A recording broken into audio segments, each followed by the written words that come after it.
Adeline Crowe caught her ex-fiance's wrist mid-toast and squeezed until the champagne shook out of the glass. "You have 30 seconds to walk her out of this building," and she said before I read page 41 out loud. 400 people stopped, breathing at once. Preston Vale laughed the way men laugh when they are terrified of a woman who has stopped begging. His mistress smiled and said it was brave of Adeline to come. Then a man who controlled every cold storage dock on the eastern seaboard crossed the room, leaned close, and asked her one question. Adeline answered with two words nobody expected. "If you want to see how far a woman can go when she has nothing left to lose, subscribe to the channel and stay with me all the way to the end, because this story turns 3 times before it finishes. And drop a comment telling me what city you are watching from so I can see how far Adeline's story has traveled." Preston did not pull his wrist away. That was the first thing Adeline noticed, and it told her everything. A man with clean hands yanks his arm back. A man with dirty hands holds still and smiles because he is calculating who is watching. "You're hurting me," he said, not loudly and not because it was true. "I'm holding your wrist, 25 seconds. Addie, don't call me that in this room." Camille Ashford stepped in from Preston's left close enough that her shoulder brushed his sleeve, which was the entire point of the movement. She was 25 and she had learned her posture from women twice her age, and she wore it the way a child wears a mother's coat almost correctly. "Adeline," Camille said, warm as a hand on a coffin, "it's so brave of you to come tonight.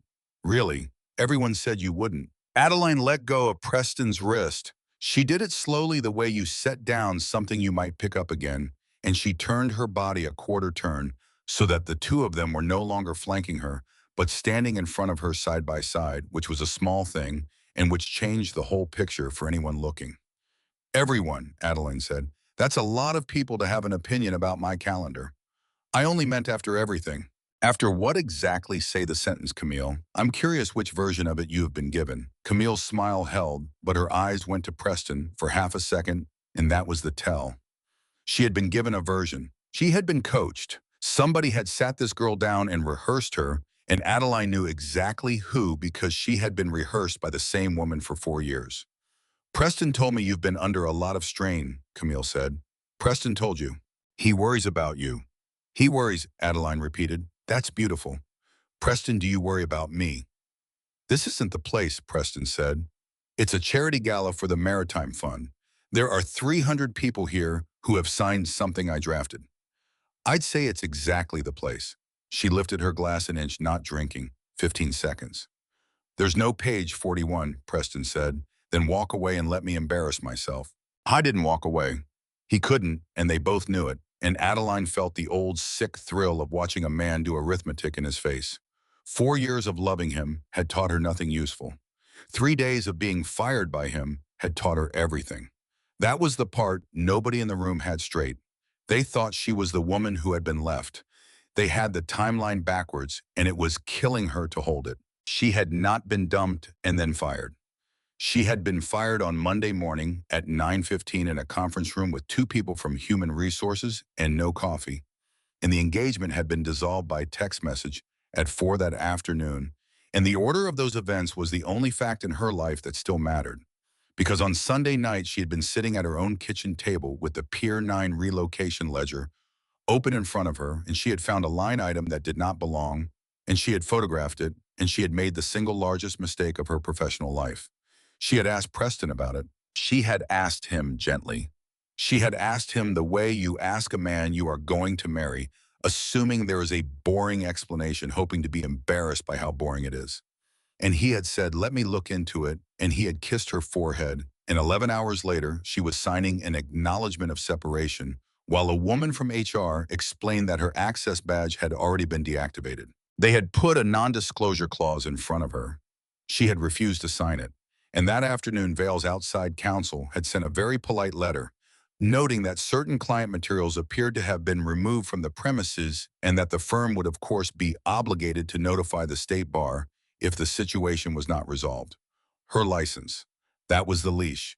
12 years of work, and they were holding it by the throat. So she had come to the gala. Not for Preston. She had come because Hollis Grant, the planning commissioner, would be here, and because a woman who is being erased has to be seen somewhere in front of witnesses standing up straight. 10 seconds. Adeline said. Adeline. A new voice, low and pleasant, the vocal equivalent of a hand closing on the back of the neck. You look tired, darling. Are you eating? Eleanor Vale had arrived. 66 years old, 3 inches shorter than Adeline, and Adeline had watched grown men in bond negotiations lose their train of thought when this woman tilted her head. Eleanor, don't do this here. I'm not doing anything. I'm holding a drink. You're making a scene and people are being generous about it, but generosity has a shelf life. Eleanor touched Adeline's forearm, and to anyone watching from 10 feet away, it looked like affection, and Adeline felt the pressure of it exactly the way it was intended. I've told everyone you've been unwell. It's the kindest available explanation. Don't make me revise it. There it was, said out loud in a voice pitched for one listener with a face arranged for the room. You told them I'm unwell. I told them you're grieving. There's a difference. There is not a difference, and you know it because you chose the word, and you chose it because it makes everything I say for the next 6 months sound like a symptom. Eleanor's expression did not change. You were always the sharpest person in any room, Adeline. It's a shame that it never once made you effective. Preston used the moment. He stepped away up onto the low platform where the podium was, and he tapped the microphone twice, and the sound went through the room like a hand clap. Sorry, everyone 30 seconds, and then I promise you get back to the wine, he said. And he had the easy grin on the one that had been photographed for 2 magazines, and Adeline understood with total clarity what was about to happen, and understood that she could not stop it. Some of you have already heard, Preston said, but I'd rather you hear it from me than from the internet. Camille has agreed to marry me. The applause started before he finished the sentence. That was the part that broke something. Not the announcement, the applause. 400 people clapping in a room where at least 60 of them had eaten at Adeline's table, had asked her to review their leases for free, had called her at 11 at night about their son's custody cases. They clapped anyway. They clapped and they watched her while they did it, watching for the crack, and Adeline made herself set her jaw and clap 4 times slowly because that was the only move on the board that cost her nothing. Camille floated up to the platform. Preston kissed her hand. Someone whistled. And then because he could not help himself, because men like Preston never stop at winning, he found Adeline in the crowd and he said into the microphone, and I want to thank a lot of people in this room who've been through a hard year with us. It hasn't been easy. Change never is. Us. Hard year. A performance of grace aimed at her with a live audience providing cover. Adeline felt her pulse in her teeth. She turned to leave. Not fleeing, she told herself, relocating. She got 4 steps before Camille came off the platform and caught her. Actually caught her a hand on her elbow, and Camille's voice was low and quick now, and the coaching had fallen off it. I need to talk to you. No, you don't. Adeline, please, I need 5 minutes somewhere quiet. You just got engaged. Go be engaged. It's about the paperwork. Adeline stopped. Something in the girl's face was wrong, not smug, not triumphant. Underneath the makeup and the dress and the borrowed posture, Camille Ashford looked like a person standing on a frozen lake listening to it crack. What paperwork? Adeline said. Not here. Camille, what paperwork? And Preston arrived, and he put his arm around his fiancée's waist and lifted her physically half a step back, smiling the entire time and said, Sweetheart, the Kesslers want to say hello. Camille went. Of course she went. And she looked back once. Whatever she was about to say to you, Preston said quietly, she's 25 and she doesn't know what she's talking about. She looked like she knew. You're seeing what you want to see. You always did. He leaned in. Go home, Addie. I'm asking you as someone who loved you. Go home tonight, and on Monday you sign the agreement, and this all goes away. Nobody has to file anything with the bar. Nobody has to say the word unstable in an official document. You keep your license. You keep your reputation. You get a clean start. And what do you get? Peace. You get a woman who found something in a ledger to sign a paper saying she found nothing. She smiled at him, and she felt her own face doing it, and it did not feel good. Preston, if I were going to take that deal, I'd have taken it Monday when I still had a ring on. His grin flickered. For a fraction of a second, she saw the real thing underneath it, and the real thing was scared, and Adeline filed that away like a coin in a pocket. You have no idea what you've walked into, he said. Then explain it to me. Go home. He left her there. And that was supposed to be the end of it. The woman standing alone at the edge of her own humiliation while 400 people pretended not to look and looked. And Adeline stood there and did the math on how many steps it was to the coat check and whether her legs would hold for all of them. Then the room changed temperature. She felt it before she understood it. A movement in the crowd like water going around a stone. Conversations dying in a wave from the doors inward. People were stepping back without deciding to. "You're one sentence away from losing this entire room," a voice said beside her. Adeline did not turn her head. "Excuse me. They've decided you're the sad one. Once 400 people decide that it takes about 11 minutes to set, and after that you can be right about everything for the rest of your life, and it won't matter." The voice was unhurried. "You've got maybe 2 minutes left." She turned then. Nico Vasari was not what the stories made him. The stories made him enormous. In person, he was contained, which was worse the way a closed knife is worse than an open one. He was 39 and he stood like a man who had never once needed to raise his voice to end a conversation. Everyone in Baltimore knew the name. Half the room owed something to it. Nobody said it above a certain volume. "I know who you are," Adeline said. "Then we can skip a step. What do you want? I want to know if you're going to walk out of here crying, because if you are, I'll leave you alone. I don't have any use for that, and I won't stand here and watch it." That's a hell of an opening. "You asked what I wanted." Adeline looked at him. Her hands were shaking. She was aware of it, and she made no attempt to hide it, and she saw him notice, and she saw him decide it did not count against her. "He's going to file with the bar," she said. She had not planned to say it. It came out of her like blood out of a cut. "Monday if I don't sign." "I know." "How do you know that?" "Later." He glanced once at the room and back. "Right now you have one problem. Everybody in here just watched him give a speech at you. They think they know how tonight ends. If you leave the way they expect, the story sets, and the story is that you broke, I can give you a bigger sentence than the one he just said." "Meaning what?" "Meaning I can change what they're all going to be talking about in the car on the way home." He did not step closer. "But it's yours to spend, not mine. So decide." And that was it. That was the whole thing right there, the difference between him and every man who had ever helped her. He did not take her arm. He did not steer her. He put the thing on the table and left his hands off it. Adeline thought about Monday, about the letter, about the word unstable in a document with her name on it, about 400 people applauding while a man used the word us. She thought about her mother who had cleaned other people's houses for 19 years, telling her that the world will let you be pitied or it will let you be feared, and you had better pick fast. "Kiss me," Adeline said. Nico's eyes moved just slightly. "Say it again." "Kiss me right now in front of all of them, and do not make it look polite." He closed the distance and he kissed her. Somewhere to her left, a glass hit the floor and went everywhere. She heard it distantly, the way you hear things underwater.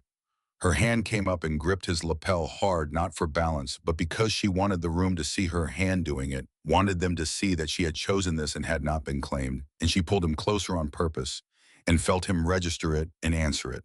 When it ended, he did not step back, and neither did she. "Look at me for 3 more seconds," he said quietly. Not at him. "Why?" "Because they're all watching your face to see if you regret it." She looked at him for 3 seconds. Then she turned around. Preston Vale had gone the color of paper. His mouth was open slightly. Camille had both hands on his arm and was staring at the floor. And Eleanor Vale, who had never in her life been surprised by anything, was looking at Adeline with an expression that Adeline would think about for months afterward, because it was not anger and it was not shock. It was recognition. The look of a woman who has just seen a piece move on a board she thought she owned. Adeline picked up her clutch from the table. She thanked the coat girl by name. She walked the length of that room at a completely normal speed, and every single person got out of her way, and not one of them said a word. Nico's car was at the curb. She stopped beside it. "I'm not getting in until you say the thing you skipped," she said. "You want to do this on the sidewalk." "I want to do it before I owe you anything." He almost smiled. "You don't owe me anything, that's the point." "Then say it." "Get in and I'll say it in 6 seconds instead of 6 minutes." She got in. She hated that she got in and she got in. "2 weeks ago," Nico said, "my accountants flagged a company routing money into the Pier 9 relocation account. Name's a shell registered in Delaware 12 layers deep. Somebody built it very carefully to look like it belongs to my family. Not carefully enough to survive an audit, carefully enough to survive a headline. Adeline went very still. He's building a scapegoat. He's building two. Nico turned to look at her. Because a story where the mob laundered money through a housing project needs a lawyer who signed off on it. Somebody clean, somebody credible, somebody who just got fired for cause and left the firm angry. No. The formation documents for that shell were filed 11 days ago, he said. There's a signature on the certificate of organization. It's notarized. It's yours. Bắn là một người viết kịch bản chiều view YouTube chuyên nghiệp, viết cho đối tượng khán giả 18 đến 60 tuổi. Dựa vào tiêu đề và dàn ý dữ liệu trên, hãy viết câu chuyện trên thành 5 phần và viết lại theo phong cách trên để câu chuyện hay hơn và kịch tính hơn. Phù hợp cho phần lóng tiếng YouTube dài 1 tiếng 30 phút, loại bộ dầu gạch ngang. Bắt đầu ngay part 1 viết một phần mở đầu dài 90 đến 10 từ. Mở đầu bằng một hook phải cực mạnh bộc lộ ngay hành động cảm xúc. Ngay lập tức tiết lộ xung đột với tiêu đề không dẫn dắt, không giới thiệu. Sau đó chúng tôi mời khán giả đăng ký kênh và theo dõi câu chuyện của tôi đến cuối và bình luận về thành phố bạn đang xem để tôi có thể xem câu chuyện của mình đã đi được bao xa. Sau đó viết phần 1, mở đầu hook mạnh twist chính Việt 2-3 từ, bằng phong cách kể chuyện giống văn giàu cảm xúc chân thực và gần gũi. Viết phần 1, không mô tả canh tăng cường hành động và đối thoại, tập trung vào hành động cảm xúc và tâm lý nhân vật. Liên lạc nối đung với các phần tiếp theo và kết cấu câu chuyện. Tăng hội thoại để tăng kịch tính cho câu chuyện kể theo ngôi thứ 3, viết hoàn toàn bằng tiếng Anh. Kết thúc phần không giới thiệu, phần sau mỗi 2-3 phút cần có mini climax và đạt 15 mini climax. Mỗi phần cứ 15 phút có một twist lớn sâu sắc đan xen mini cliffhanger mạnh hơn. Tăng tính tự nhiên cho phản ứng của các nhân vật, thêm nhịp điệu kịch tính thực tế và gần gũi. Mỗi 8-10 phút cần có móc giữ chân khán giả. Lưu ý không mô tả cảnh và chỉ cần viết nội dung và viết đúng lệnh nhé. Bộ hội thoại và kể chuyện theo ngôi thứ 3. Message collapse, giải quyết yêu cầu viết lại phần 1 kịch bản YouTube. Giải quyết yêu cầu viết lại phần 1 kịch bản YouTube. Adeline Crow caught her ex-fiance's wrist in the middle of his toast and held it until the champagne shivered out of his glass. She gave him 30 seconds to walk his mistress out of the building before she read page 41 aloud and 400 people stopped breathing at the same time. He laughed the way men laugh when a woman has stopped begging. His mistress told her it was brave of her to come. Then the man who controlled every cold storage dock on the eastern seaboard crossed that room and asked her a single question, and Adeline answered him with 2 words nobody there expected. If you want to see how far a woman can go when she has nothing left to lose, subscribe to the channel and stay with me to the very end, because this story turns 3 times before it finishes. And leave a comment telling me what city you are watching from so I can see how far Adeline's story has traveled. He did not pull his wrist away, and that was the first thing she noticed, and it told her everything she needed to know about the next 6 months of her life. A man with clean hands snatches his arm back on instinct. A man with dirty hands holds perfectly still and smiles because he is already counting who is watching and how much it will cost him. He said her name softly in the shortened version he had used in bed for 4 years, and she felt the cruelty of it land exactly where he had aimed it. She told him not to use that name in that room. He said she was hurting him, which was not true, and he said it at a volume calibrated for the 3 tables closest to them, which was the entire purpose of the sentence. Camille Ashford arrived at his left shoulder and stood close enough that their sleeves touched, and that contact was the announcement made before any words were spoken. She was 25 years old, and she carried herself with a posture she had learned from women twice her age wearing it, the way a child wears her mother's coat almost correctly. Camille told her it was brave of her to come. She said everyone had assumed she would not. Adeline released the wrist slowly, the way a person sets down something.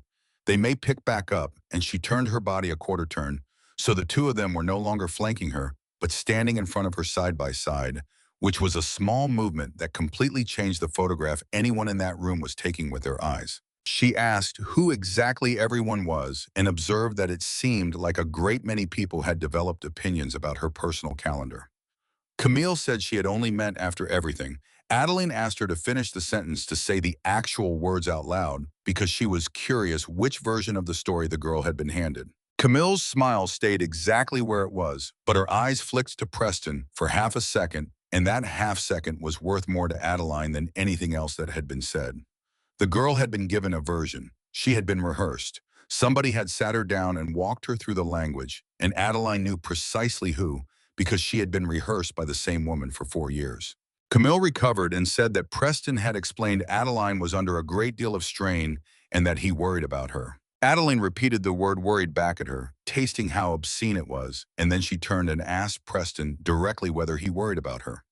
He answered that this was not the place. She reminded him that this was a charity gala for the Maritime Fund and that there were 300 people in the room who had signed documents she personally drafted, and that it was in fact the only correct place.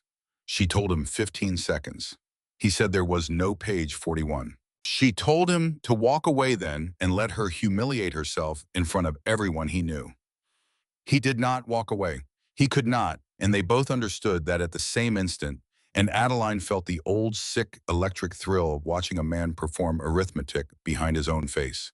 4 years of loving Preston Vale had taught her nothing useful. 3 days of being fired by him had taught her everything. That was the piece nobody in the room had straight, and holding it in was slowly killing her. They all believed she was the woman who had been left. They had the order of events reversed, and the order was the only fact in her life that still mattered. She had not been dumped and then let go from the firm. She had been fired on Monday morning at 9:15 in a conference room with two people from Human Resources and no coffee offered. And the engagement had been dissolved by text message at 4 that afternoon. Because on Sunday night, she had been sitting at her own kitchen table with the Pier 9 relocation ledger open in front of her, and she had found a line item that did not belong, and she had photographed it, and then she had made the largest professional mistake of her life. She had asked Preston about it. She had asked him gently. She had asked him the way a woman asks the man she is going to marry, fully expecting a boring explanation, hoping to be embarrassed by how ordinary it turned out to be. He had told her he would look into it. He had kissed her forehead. 11 hours later, she was signing an acknowledgement of separation, while a woman she had eaten lunch with explained that her access badge had already been deactivated. They had slid a non-disclosure clause across the table. She had refused to sign it. That same afternoon, outside counsel for Vale Development had sent a very courteous letter noting that certain client materials appeared to have been removed from the premises and that the firm would of course be obligated to notify the state bar if the matter went unresolved. Her license. That was the leash they had chosen. 12 years of work, and they had it by the throat. Which was why she had come. Not for Preston, and not for the crab cakes, and not to prove anything to anyone who had already decided. She had come because Hollis Grant, the planning commissioner, would be there, and because a woman who is being quietly erased has to be seen somewhere upright in front of witnesses. She told Preston 10 seconds. A new voice arrived at her elbow. Then low and pleasant, the vocal equivalent of a hand closing gently around the back of the neck. Eleanor Vale asked whether she was tired and whether she had been eating. 66 years old, 3 inches shorter than Adeline, and Adeline had personally watched grown men in bond negotiations lose the thread of an argument. When this woman tilted her head, Eleanor told her not to do this here. Adeline said she was not doing anything, she was holding a drink. Eleanor said she was making a scene and that people were being generous about it, but that generosity had a shelf life. She touched Adeline's forearm while she said it, and to anyone standing 10 feet away, the gesture read as pure maternal warmth, and Adeline felt the pressure of those fingers exactly as it was intended. Then Eleanor said the thing she had come over to say. She said she had told everyone that Adeline had been unwell, that it was the kindest explanation available, and that Adeline should not force her to revise it. There it was spoken aloud in a voice pitched for one listener and a face arranged for the room. Adeline repeated it back. Unwell, Eleanor corrected her smoothly. She had said grieving. She said there was a difference. Adeline told her there was no difference, and that Eleanor knew it because she had selected the word deliberately, and she had selected it because it made everything Adeline said for the next 6 months sound like a symptom rather than a statement. Eleanor's expression did not move by a millimeter. She said that Adeline had always been the sharpest person in any room she entered, and that it was a shame it had never once made her effective. Preston used the opening. He stepped up onto the low platform where the podium stood and tapped the microphone twice, and the sound cracked across the room like a hand clap. He apologized to everyone and promised 30 seconds and then wine. He had the easy grin, working the one that had been photographed for 2 magazines and a supplement. And Adeline understood with total freezing clarity what was about to happen and understood at the same moment that there was nothing on earth she could do to stop it. He said that some of them had already heard, but that he would rather they hear it from him than from the internet. He said Camille had agreed to marry him. The applause began before he finished the sentence. That was the part that tore something loose inside her. Not the announcement, the applause. 400 people clapping in a room where at least 60 of them had eaten at her table, had asked her to review a lease as a favor, had called her at 11 at night about a custody hearing, had cried in her car. They clapped anyway. They clapped and they watched her while they did it, watching for the exact second the face broke and Adeline made herself set her jaw and clap 4 times slowly, because it was the only move available that cost her absolutely nothing. Camille rose to the platform. Preston kissed her hand. Somebody near the bar whistled. And then, because he could not stop himself, because men built like Preston Vale never learned to stop at winning, he found Adeline in the crowd with his eyes and said into the live microphone that he wanted to thank the many people in that room who had walked through a hard year with them. He said it had not been easy. He said change never is. Them, a hard year. A public performance of grace aimed directly at her with 400 witnesses providing the cover. Adeline felt her own pulse in her teeth. She turned to leave, telling herself it was not fleeing, it was relocating, and she made it 4 steps before Camille came down off the platform and physically caught her by the elbow. The girl's voice had changed completely. The coaching had fallen off it. She said she needed to talk.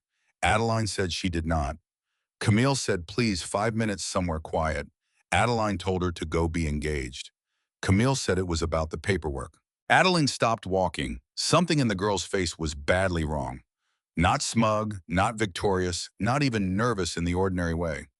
Underneath the makeup and the borrowed posture, Camille Ashford had the look of a person standing in the middle of a frozen lake, listening to it crack somewhere underneath her. Adeline asked what paperwork. Camille said not here. Adeline asked again, harder. And Preston arrived, and he slid his arm around his fiancée's waist and lifted her half a step backward, smiling the entire time, and told her sweetly that the Kesslers wanted to say hello. Camille went. Of course she went. But she looked back once over her shoulder, and Adeline caught it. Preston stayed. He said quietly that whatever the girl had been about to tell her, she was 25 and she did not know what she was talking about. Adeline said she had looked like she knew exactly what she was talking about. He said she was seeing what she wanted to see, that she always had. Then he made his offer, and he made it in a voice so reasonable that anybody watching would have assumed he was expressing sympathy. He told her to go home. He said he was asking as someone who had loved her. Go home tonight, sign the agreement on Monday, and all of it disappears. Nothing gets filed with the bar. Nobody has to put the word unstable into an official document. She keeps her license. She keeps her name. She gets a clean start somewhere else. Adeline asked what he got out of it. He said, Pete. She told him what he actually got was a woman who had found something in a ledger, signing a sworn paper saying she had found nothing.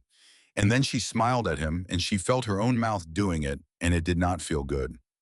She told him that if she had been the kind of woman who would take that deal, she would have taken it on Monday when she still had a ring on her hand. His grin flickered. For a fraction of a second, she saw straight through it to the thing underneath, and the thing underneath was frightened, and Adeline pocketed that like a coin she would spend later. He told her she had no idea what she had walked into. She invited him to explain it. He told her again to go home, and then he left her standing there. That was supposed to be the end of the night. That was the ending everyone in that room had already written for her.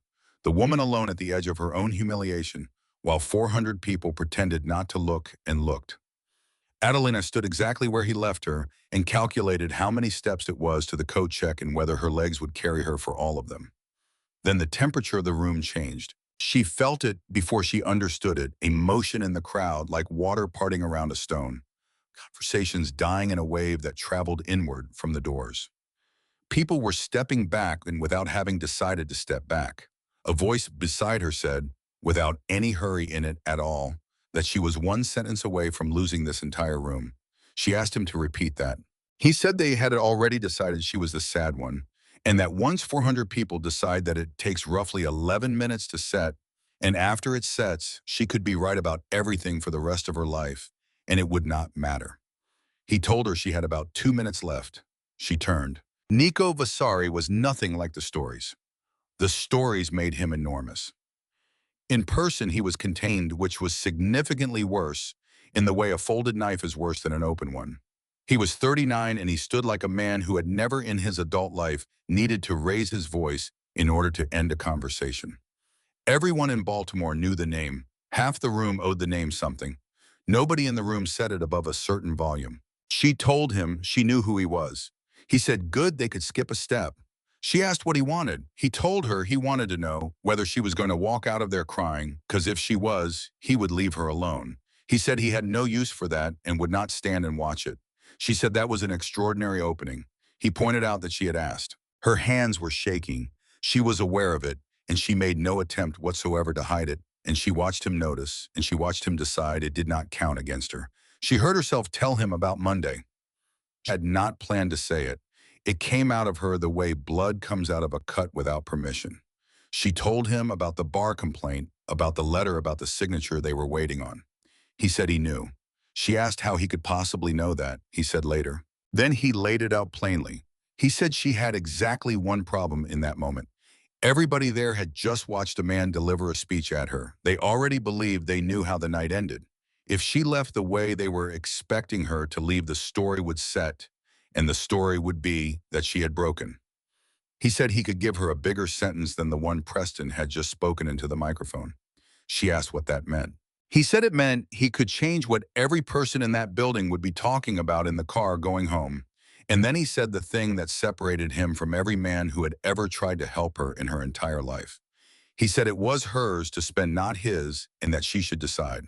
He did not take her arm. He did not steer her by the back. He put the thing on the table and kept his hands off it. Adeline thought about Monday morning, about the word unstable printed in a document carrying her name, about 400 people applauding while a man used the word them. She thought about her mother who had cleaned other people's houses for 19 years, telling her that the world will let a woman be pitied or it will let her be feared and that she had better choose fast. She told him to kiss her. He asked her to say it again. She told him to kiss her right then in front of all of them and not to make it look polite. He closed the distance and he kissed her, and somewhere off to her left, a glass hit the floor and went everywhere, and she heard it the way a person underwater hears things happening above the surface.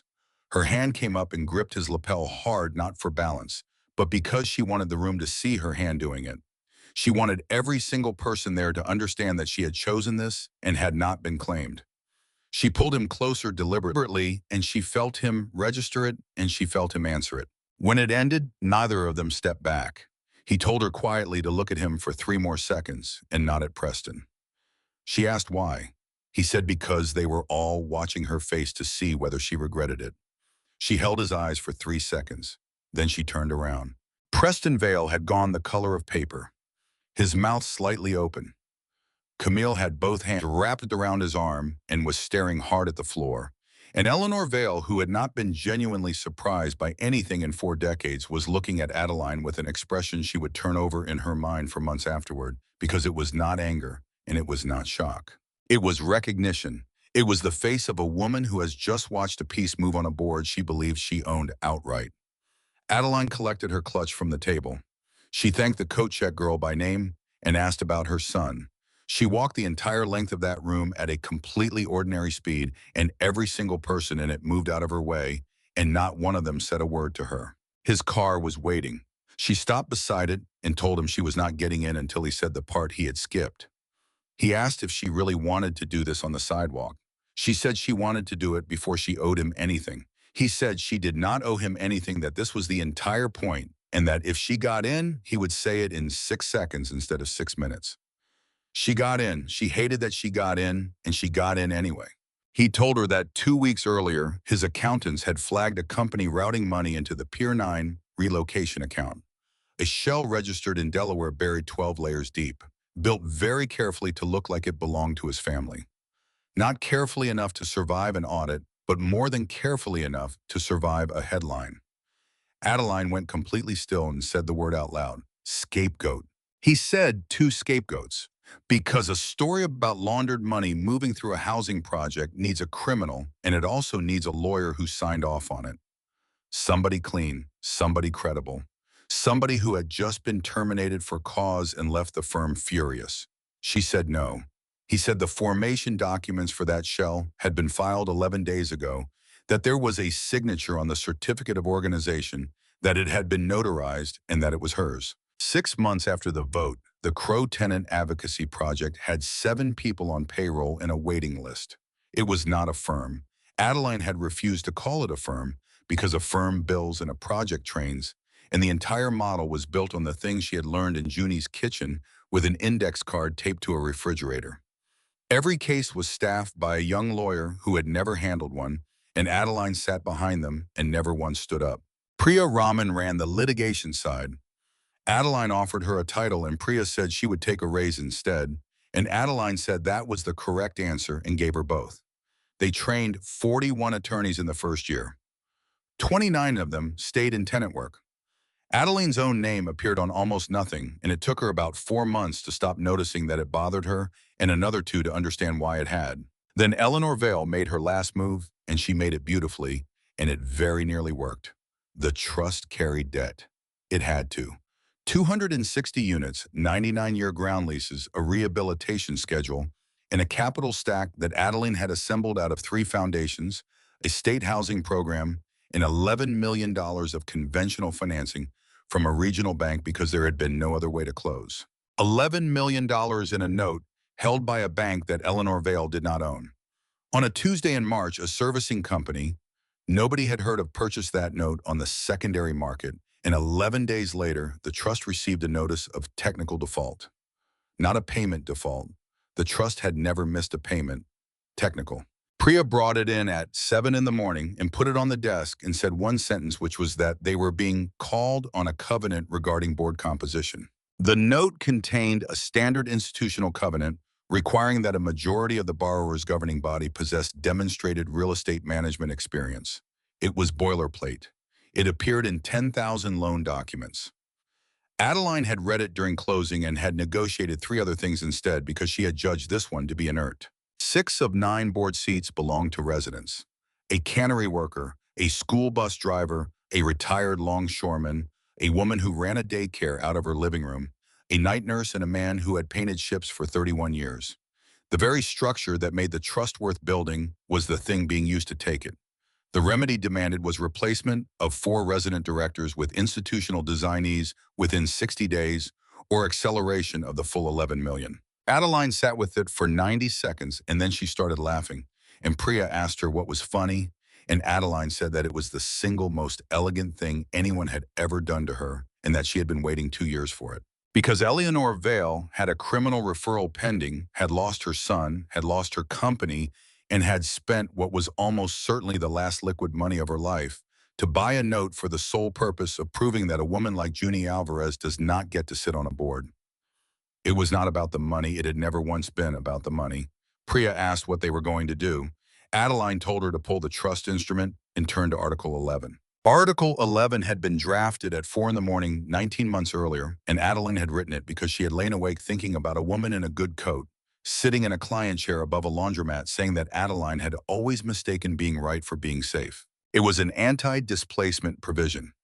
It stated that any attempted removal or replacement of a resident director by any party other than the resident membership itself constituted a material breach of the ground lease structure and automatically triggered a right of first refusal in favor of the resident members exercisable at the outstanding principal balance funded by a subordinate reserve. And beneath it, the piece Adeline and Nays had fought her own board over for 3 weeks because it had cost them $400,000 of capacity at closing. A capital reserve funded at 11% of principal held in a segregated account released solely upon a covenant challenge. $1,210,000 sitting untouched for 19 months doing nothing, earning nothing, waiting for exactly one event. Under the terms of the note, exercise of a borrower, right of first refusal against a secondary purchaser required the purchaser to accept par value. No premium, no prepayment penalty. Eleanor had paid a premium. She had paid 1.14 times face because that is what it costs to buy a performing note out of a bank's book in a hurry. Adeline called Delia Booth, who was still being paid $200 a month, and asked her one question about the structure of the servicing entity. Delia called back in 3 hours and said the servicing company had a single member. Adeline asked her to say the name out loud anyway. It was Eleanor's. Not a shell, not 12 layers. Eleanor Vale had been so certain, so completely certain, that a cannery worker and a house painter could not read 80 pages of loan documents that she had not bothered to hide behind anything. The trust exercised the right of first refusal on a Friday. The board voted 9-0. Junie made the motion. Eleanor Vale was compelled to sell an $11 million note, at par taking a loss of roughly $1.5 million, which was, according to the schedule later filed with the state prosecutor's office, approximately everything she had left. She did not call. She did not appear. There was no confrontation, and Adeline understood afterward that she had wanted one, and that not getting it was the healthiest thing that had happened to her in 2 years. The trust owned its own debt. It has never carried outside financing since. Camille Ashford testified for 2 days. Adeline sat in the gallery in the fourth row as a member of the public because she was still not counsel of record and because she wanted to be in the room. Camille was 27 by then. She had cut her hair. She answered every question in complete sentences, and she did not cry. And when Preston's attorney asked her whether she had entered the relationship in order to advance her position, she said yes. She said yes without qualification, and then she said that she had been 24 and that she had been told she was being chosen and that she had found out at 25 that she had been selected instead, which is a completely different verb. The prosecutor did not have to ask another question for 6 minutes. Afterward, Camille found Adeline outside and asked without any preamble whether they were ever going to be all right with each other. Adeline said no. She said it kindly, and she said it fast because the girl deserved not to be managed. She said that Camille had helped, that Camille had been used, that both of those things were true, and that being used does not undo a person standing in a ballroom telling a woman it was brave of her to come. Camille said that was fair. Then Adeline handed her an envelope, and inside it was a letter of recommendation, 2 paragraphs signed, addressed to a compliance program in Philadelphia that she had already called. Camille asked what it said. Adeline said it said that she was capable, that she was honest under pressure, and that she had testified when it cost her everything. Camille asked why if Adeline was never going to forgive her. And Adeline said that forgiveness and a reference are not the same document, and that she had spent 2 years learning the difference between what people deserve and what they are owed. They did not speak again. Preston took a plea in the fall, 14 months then supervised release in exchange for testimony he was never actually called to give, because by then the government had Arthur Kimball's 11 years and Camille's recorder and did not need him.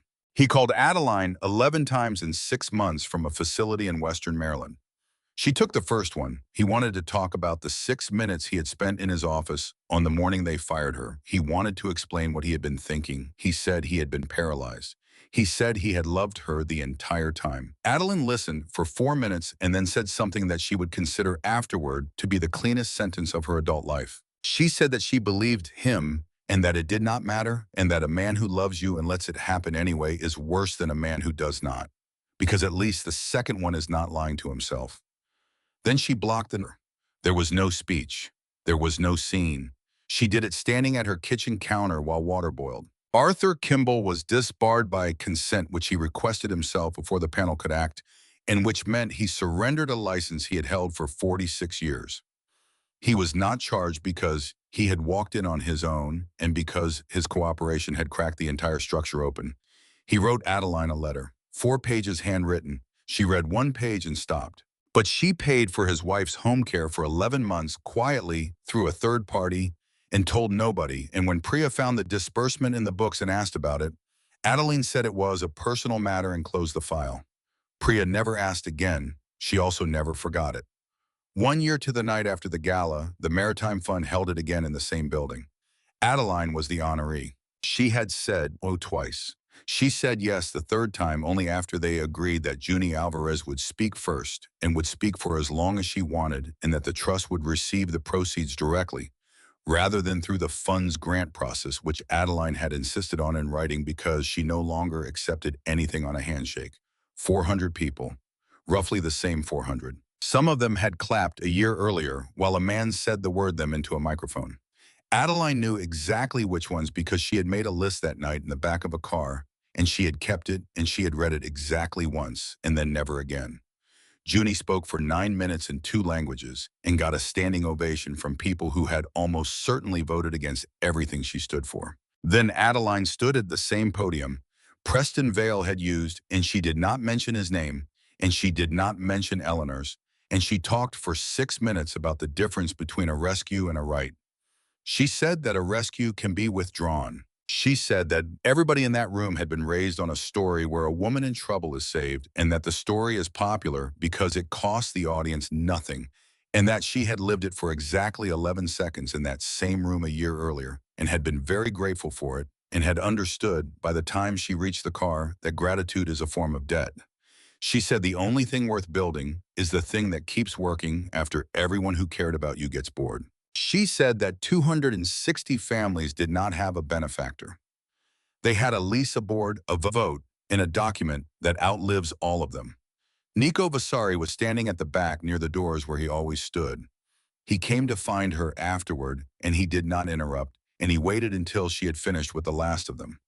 He said it had been a year. She said it had.